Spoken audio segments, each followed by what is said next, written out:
నమస్తే, welcome to Leo news. ఆంధ్రప్రదేశ్లో elections నేపథ్యంలో కొన్ని గొడవలు అయితే జరిగిన విషయం మనందరికీ తెలిసిందే. అయితే గొడవల్లో ప్రత్యక్షంగా పాల్గొన్న వారిని, అందుకు మరి పోటీ చేసే అభ్యర్థులను కూడా 144 సెక్షన్ విధించి హౌస్ అరెస్ట్ కూడా కొంతమందిని చేసింది ఈసీ. మరి ఈ నేపథ్యంలోనే మాచర్ల ఎమ్మెల్యే అయినటువంటి పిన్నెల్లి రామకృష్ణారెడ్డి సోదరులను కూడా హౌస్ అరెస్ట్ చేసింది. అయితే ఈరోజు అకస్మాత్తుగా వాళ్ళు అజ్ఞాతంలోకి వెళ్ళినట్టు తెలుస్తోంది. ఇక మరి వాళ్ళు అజ్ఞాతంలోకి వెళ్ళడం వెనుక కారణం ఏంటి? మరి అక్కడ ఓటమిని వాళ్ళు ముందే అంగీకరించేస్తున్నారా? అసలు హౌస్ అరెస్ట్లో ఉన్న వాళ్ళు మరి బాడీ గార్డులు కూడా వదిలేసి అజ్ఞాతంలోకి ఎలా వెళ్ళారు? ఈ వివరాలన్నీ తెలుసుకునే ప్రయత్నం చేద్దాం. మనతో ఉన్నారు senior political journalist doctor Durga Vadlamani గారు. నమస్కారం మేడం. నమస్తే. సో పిన్నెల్లి సోదరులు అజ్ఞాతంలోకి వెళ్ళారు అని చెప్పి ఈరోజు వార్తలు అయితే వస్తున్నాయి మేడం. అంటే ఇప్పటికే వాళ్ళు హౌస్ అరెస్ట్లో ఉన్నారో అందరికీ తెలిసిన విషయమే. అజ్ఞాతంలోకి వెళ్లాల్సిన అవసరం ఏమొచ్చింది? అంటే హౌస్ అరెస్ట్లో ఉన్న వాళ్ళు అజ్ఞాతంలోకి వెళ్ళొచ్చా?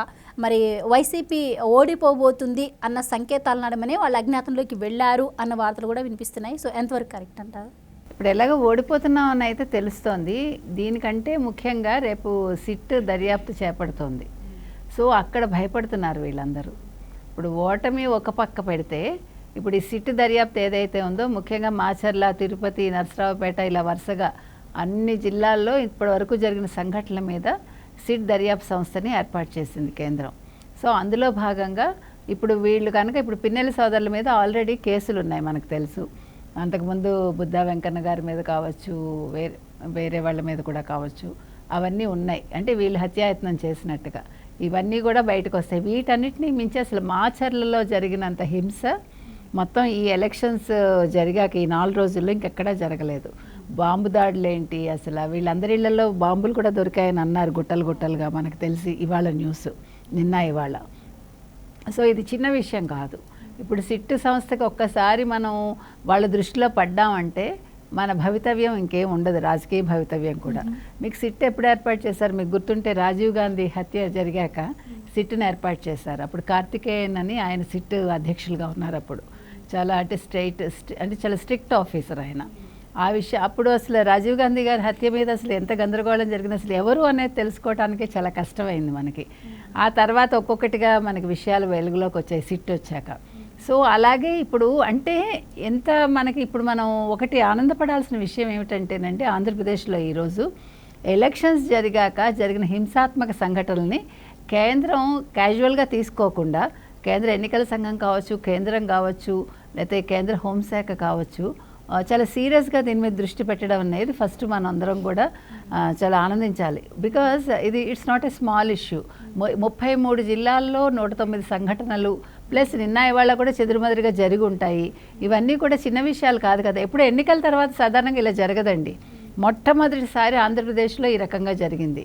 కాబట్టి దీని మీద కేంద్రం దృష్టి పెట్టి ఒక సిట్ను ఏర్పాటు చేయటం అనేది మనందరం ఆహ్వానించాల్సిన విషయం. సిట్ ఒక్కసారి వాళ్ళు రంగంలోకి దిగారంటే వాళ్ళు ప్రతి ఒక్క విషయాన్ని కూలంకషంగా వాళ్ళు పరిశీలించి వాళ్ళు రిపోర్ట్ ఇప్పుడు ఇస్తారు. ఇప్పుడు ఎవరి మీద అయితే వీళ్ళు 144 సెక్షన్ ఎక్కడెక్కడ పెట్టారు, తర్వాత ఎవరెవరిని హౌస్ అరెస్ట్ చేశారు, లేదు ఎవరి మీద ఏదేది ఉందో వాటిని ఏమీ మార్చొద్దని చెప్పింది ఇప్పుడు కేంద్ర ఎన్నికల సంఘం. ఎందుకంటే సిట్ దర్యాప్తు పూర్తయ్యి వాళ్ళు 2 రోజుల్లో నివేదిక ఇచ్చాక వాళ్ళ చర్యలు మొదలు పెడతారు. అందులో భాగంగా ముందు ఈ పిన్నెల్లి సోదరులు ముందు ఉంటారు ఈసారి. కాబట్టి వాళ్ళు భయపడి అజ్ఞాతంలోకి వెళ్ళిపోయి ఉంటారు. భయపడి అజ్ఞాతంలోకి వెళ్ళిపోతే మరి వైసీపీ వాళ్ళకి తెలియదా అంటే తెలియకుండా ఏం జరగదు. ఇప్పుడు వైసీపీలో చీమ చిట్టుకుమన్నా పైనుంచి కదా అంతా రావాలి వాళ్ళకి. వాళ్ళ సొంత నిర్ణయాలు ఏమీ ఉండవు. పైనుంచి వాళ్ళకి ఏదైనా ఆర్డర్స్ వస్తేనే వీళ్ళు చేస్తారు. కాబట్టి వాళ్ళు చెప్పు ఉండొచ్చు. ఇప్పుడు ఎందుకంటే తీగలాగితే డొంక కదులుతుందని ఒక పిన్నెల్లి సోదరుని కనుక పట్టుకుని అరెస్ట్ చేశారనుకోండి, దీని వెనకాల ఎవరెవరు ఉన్నారు ఒక్కొక్కళ్ళుగా బయటకు వస్తారు. ఆ భయం కూడా ఉంటుంది. ఇవేవి చిన్న విషయాలు కాదు కదా. ఒక రాష్ట్రాన్ని అతలాకుతలం చేయడం అంటే ఇది చిన్న విషయం కాదు. అయితే ఎలక్షన్స్ ముందు కూడా కొంతమంది పార్టిసిపేట్ చేయడం ఇష్టం లేక అజ్ఞాతంలోకి వెళ్ళిన పరిస్థితులు మనం చూసాము.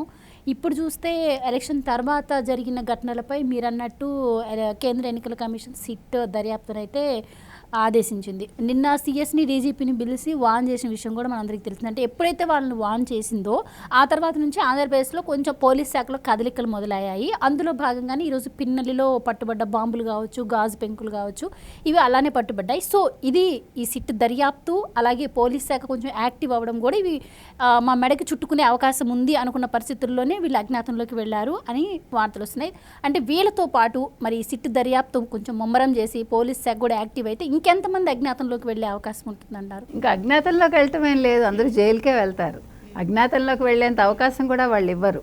బికాజ్ ఇప్పుడు మీరు చెప్పినట్టుగా నిన్నను సిఎస్ని డీజీపీని పిలిచి కేంద్ర ఎన్నికల సంఘం చాలా సీరియస్ అయ్యి వాళ్ళు కనీసం వాళ్ళు మీడియా ముందుకు వచ్చి మాట్లాడకుండా వెనక నుంచి వెళ్ళిపోయారు. Because they don't know how to give answer to media. ఎందుకంటే వాళ్ళ దగ్గర ఆన్సర్ లేదు. ఇప్పుడు డీజీపీ విషయంలో మనం ఒక రకంగా చూడొచ్చమ్మా. ఇప్పుడు సిఎస్ అంటే ఫస్ట్ నుంచి అసలు సిఎస్ని ఇవాళ కాదు, మనం చాలాసార్లు చెప్పుకున్నాం. 6 నెలల క్రితం సిఎస్ని డీజీపీని మార్చి ఉంటే, ఇంటెలిజెన్స్ బ్యూరోని మార్చి ఉంటే ఈరోజు ఈ పరిస్థితి రాదు అసలు. ఎందుకు చెప్పుకుంటున్నామంటే మనం ఇప్పుడు ఆంధ్రప్రదేశ్లో పరిస్థితులు బాగలేవు, సిఎస్ కావచ్చు, డీజీపీ కావచ్చు, ఇంటెలిజెన్స్ బ్యూరో కావచ్చు, అంటే చాలామంది వీళ్ళ ముగ్గురు ఎవరైతే ఉన్నారో వీళ్ళు జగన్మోహన్ రెడ్డి మనుషులు, జగన్మోహన్ రెడ్డికి అనుకూలంగా పనిచేస్తారు అని మనం విన్నాం. అదేవిధంగా అందుకు తగ్గట్టుగా ఈరోజు మీకు మొత్తం కింద నుండే ఈ పోలీస్ ఆఫీసర్లు ఎవరైతే ఉన్నారో వాళ్ళందరూ కూడా ఇప్పుడు డీజీపీ మాట వింట మానేశారు, కొత్త డీజీపీ మాట. అది కనుక వాళ్ళు ముందే చేస్తుంటే ఈ పరిస్థితి రాదు. ఇవాళ ఈయన ఆర్డర్స్ ఇస్తే వెంటనే వాళ్ళు అక్కడ ఫాలో చేసి ఉండేవాళ్ళు. దానికి భిన్నంగా వాళ్ళందరూ కూడా వాళ్ళ నియోజకవర్గాల్లో వాళ్ళు ఉండి వాళ్ళు అక్కడ వాళ్ళు తీసుకున్న చర్యలు కూడా ప్రజలకు ఇబ్బంది కలిగించాయి, ప్రతిపక్షానికి ఇబ్బంది కలిగించాయి తప్ప అధికార పక్షానికి ఏం చేయలేదు. సో ఇవన్నీ గుర్తించిన ఇవాళ కేంద్ర ఎన్నికల సంఘం కావచ్చు, కేంద్రం కావచ్చు, దీని మీద దృష్టి పెట్టడం వల్ల నిన్న 10 మందినో 11 మంది ట్రాన్స్ఫర్ చేయడం, కొంతమంది మీద చర్యలు తీసుకోవడం, కొంతమంది సస్పెండ్ చేయడం, ఈవెన్ కలెక్టర్ అండ్ సబ్ కలెక్టర్ని కూడా సస్పెండ్ చేయడం, ఇవన్నీ కూడా అంటే ఆంధ్రప్రదేశ్కి ఒక మచ్చని తీసుకొచ్చినప్పటికీ ఇంకో రకంగా ప్రజలు కొంచెం ఊపిరి పీల్చుకోవటానికి అవకాశం ఇచ్చారు వీళ్ళు. లేదంటే ఇంకా ఎన్ని సంఘటనలు జరిగి ఉండేవో మనకు తెలియదు. కనీసం ఇన్ని జరిగినప్పుడు ఒక ముఖ్యమంత్రిగా జగన్మోహన్ రెడ్డి, అంటే ఆపద్ధర్మ ముఖ్యమంత్రి అయిన జగన్మోహన్ రెడ్డి కనీసం ప్రెస్ ముందుకు వచ్చి ఒక మాట మాట్లాడారా? కనీసం ఆయన ఏం జరిగింది ఏంటి వివరించి ఆయన తరఫున ఆయన క్షమాపణలైనా చెప్పాలి, లేదు ఈ రకంగా జరగకుండా చూస్తానైనా చెప్పాలి. ఏది చేయలేదు ఆయన. అసలు ప్రెస్ ముందుకు ఎప్పుడు రాడు 5 ఏళ్లలో. మరి అదే ముఖ్యమంత్రో మనకు తెలియదు. కనీసం ఆయన షాడో అయినా వచ్చి ముందుకొచ్చి ఆయన ఏం మాట్లాడుతున్నాడు? ఇంకా చంద్రబాబు నాయుడుని తిట్టడం తప్ప, ఇంకా చంద్రబాబు నాయుడు అప్పుడే అధికారంలోకి వచ్చేసాను అనుకుంటున్నారు, చంద్రబాబు నాయుడు మాట వింటోంది పోలీస్ శాఖ లేకపోతే కేంద్ర ఎన్నికల సంఘం వింటోంది, that is what he is talking. అసలు అది ఎంత అబ్సర్డ్గా ఉందంటే అది కాదు ఆయన మాట్లాడాల్సింది. ఇది జరిగింది, నిన్నను 14,000 కోట్లు వేయలేదు, 2,000 కోట్లు ఎంతో వేశారు. ఇవన్నీ మాట్లాడండి మీరు. ఇవ్వనప్పుడేమో ప్రతిపక్షాన్ని తిట్టిపోశారు, ఇమ్మన్నప్పుడు మీరు డబ్బులు ఇవ్వలేదు. అంటే అన్నీ కూడా ఇంటర్లింక్డ్ ఇవన్నీ, అందుకని మాట్లాడుకుంటున్నాం మనం. సో కనీసం సజ్జల రామకృష్ణారెడ్డి ప్రెస్ ముందుకు వచ్చి మాట్లాడారా? ఒక హోంశాఖ మంత్రి ఏం చేస్తోంది? ఆవిడ ఎక్కడుందో తెలియదు. ఒక్క మంత్రికి తన శాఖ ఏంటో తెలియదు. హోంశాఖ నిద్రపోతుందా?